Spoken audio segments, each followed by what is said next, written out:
दिल्ली का सुप्रसिद्ध रामलीला मैदान है। यहाँ बचपन से मैं आ रही हूँ।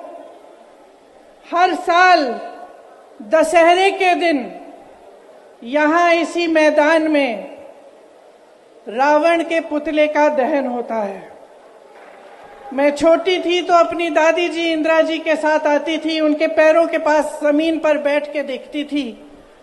उन्होंने हमारे देश की ये प्राचीन, हजारों वर्ष प्राचीन गाथा जो रामायण है, भगवान राम जी की जीवन गाथा मुझे सुनाई।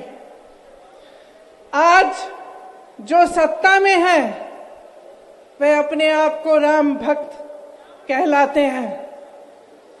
इसीलिए यहां बैठे हुए मेरे मन में ये बात आई कि उनको इस संदर्भ में कुछ कहना चाहिए।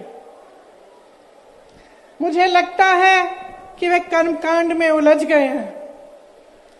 मुझे लगता है कि वे दिखावे में लिप्त हो चुके हैं।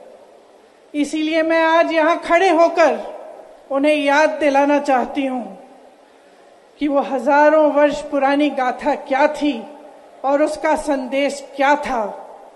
भगवान राम जब सत्य के लिए लड़े, उनके पास सत्ता नहीं थी। भगवान राम जब सत्य के लिए लड़े, उनके पास संसाधन नहीं थे। उनके पास तो रथ भी नहीं था। रथ रावण के पास था, संसाधन रावण के पास थे, सेना रावण के पास थी, सोना रावण के पास थी। वो तो सोने की लंका में रहता था। भगवान राम के पास सत्य था, आशा थी, आस्था थी, प्रेम था, परोपकार था, विनय था, धीरज था, साहस था और भगवान राम के पास सत्य था। मैं सत्ता में बैठे हुए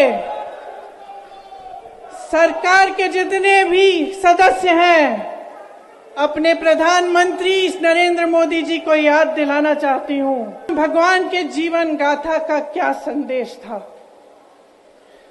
सत्ता सदैव नहीं रहती, सदैव नहीं रहती सत्ता।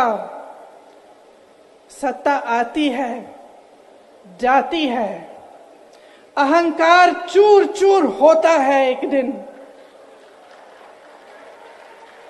यही संदेश था भगवान राम का, उनके जीवन का।